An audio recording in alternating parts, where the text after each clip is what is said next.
these segments is you guys watching the highlights from a year ago, because there were some big smiles on the faces. It was a memorable year last year. Yes, it was, for yes. sure. All right, Tyreem, I'm going to start with you, because I'm just going to say it. I'm curious if you want to host this segment, because you now host my favorite podcast, Ream and Beam Unplugged. I went deep on that podcast the other night. I mean, you guys are terrific, you and Robert Longerbeam. So if you want to take over at any point, if you don't think I'm doing a good enough job as a host, you have that right, all right?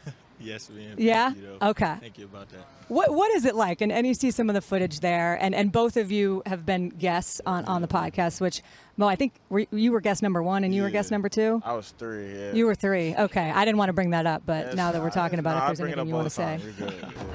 No, but I got to ask you, because I think it is interesting when you become a media member, quote unquote. I mean, you're hosting a podcast. Do you think about, media differently and how you're answering questions? Yeah, I would say you do. It's just, for us, it was just getting the personality out there that fans don't get to see, and putting our teammates on there, coaches as well, and just getting that personality out there for the fans. It's fun to see you guys together, because, again, it's one thing for me to sit here and ask you questions. I feel like if he was hosting or one of you guys would hosting, you'd be getting a lot better stuff. But tell me about the experience of going on the podcast. It was definitely a great experience, Like he said, you really get to see our true, how we act just around each other in general, because it's different between a teammate interviewing you and somebody you don't know interviewing you. So they get to see our real personalities and who we really are and how we just interact with each other on a day-to-day basis. So what do I need to do to get your real personality? What's the key here? Just get to know me a little better. Okay, all right, then let's get to know you a little bit better. I think about, when I look at this program, and there's so much uncertainty and instability in college football, and I look at Rutgers, and it feels like you guys are rock solid. And, of course, last year you took a major leap. Your head coach signs an extension. You bring in a top 20 recruiting class. You win a bowl game. All of these things seem like they are moving in the right direction, and there's some real stability. So from your standpoint, and I'll start with you, Mo, what does it feel like right now? Give me a sense for what this Rutgers program is all about. It's definitely different from the past. Like right now, I feel like the leadership on the team has taken a step that we need to take in the right direction, Like, this is a player-led team. We control things, we run things, we say how things go, and that's how we want it to be. We'll go as far as we take ourselves, but it's definitely different from the past, though.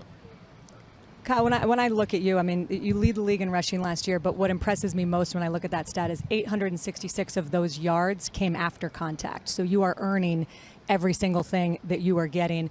I know that leading the league in rushing was a goal of yours. You achieved that. So now what's next? What's the next step in your game, and what are you looking forward to this year? Yeah, it was a goal of mine, but not one that I focused on, and I think I was able to achieve it with not having it at the front of my head. I think I was just taking everything day by day, taking practice at a time, and then allowing myself to just play freely on Saturdays. And the O-line, shout out to them. They just did their thing all season long and allowed me to just do what I do. So for this year, I'm taking the same approach, not changing anything else. I did it last year, like you said. That's a great thing. It's a new year, and we'll see how I end up at the end of the season if I just put one foot in front of the other every day and then just take it week by week. You're well-trained in media, because if you're a running back and you have a microphone in your hand, you have to thank your offensive line. Those I think my guys. You should, at least. So good job on that. Obviously, you and Sam Brown, a great 1-2 punch. Tell me about the depth, though, in this running back room. Yeah, we've come a long way. I think they've made a lot of strides. I'm really proud of where the position group is as a unit. Just some other guys. You mentioned Sam Brown. I think he's going to have a great year. Deshaun Benjamin, who you saw a little peek of last year, got a few carries, and he's come onto the scene, made some great strides this offseason. Some other guys that are young, Antoine Raymond, a freshman that just came in from Canada, actually skipped his senior year, and I think he'll help us win some games this year, just the way he works. He's young, he skipped his senior year, obviously, like I said. But the way he works is parallel to none, just because he's a 17-year-old kid and he already understands what it takes to be a college athlete. And I think I commend him for that.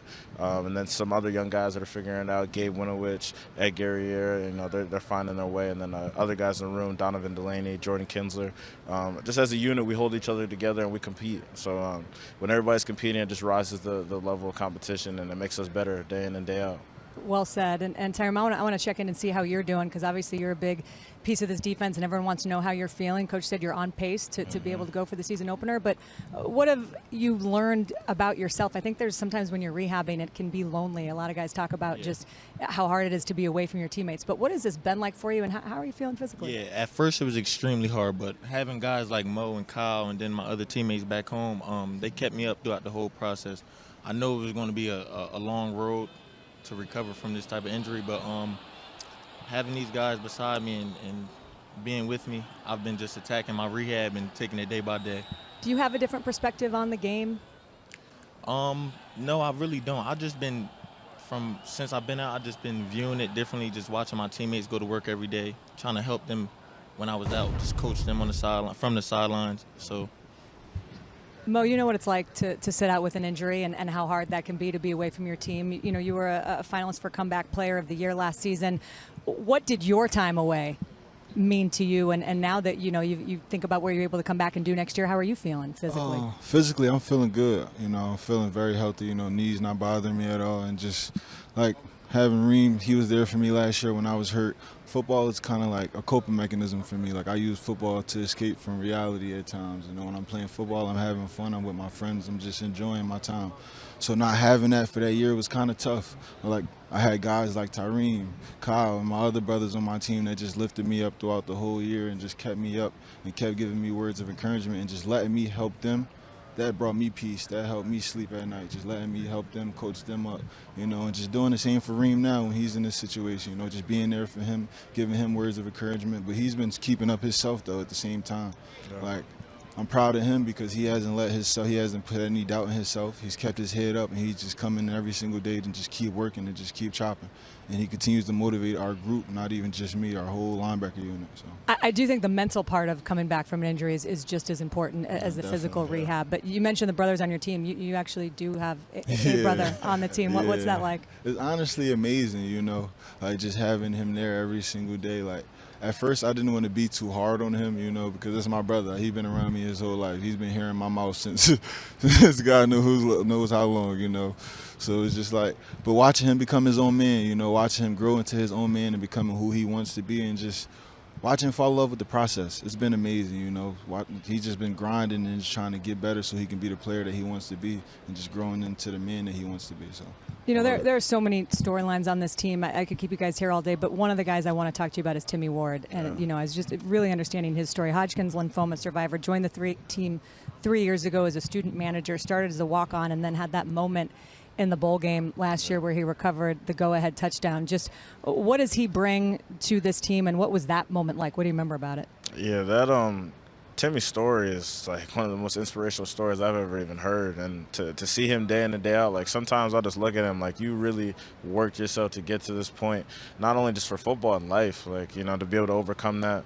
And Timmy's an inspiration. He's a great teammate to even be around, and a great person more than anything. And I remember before he was on the team when he was a student and equipment manager, and he was running around, and then he said he was going to try out. I said all right, and then next thing I know, he had a locker in the locker room. I said, wow, you really, you did it. You said you were going to do it, and you did. So he's just an inspiration, and I couldn't be happier and proud of him.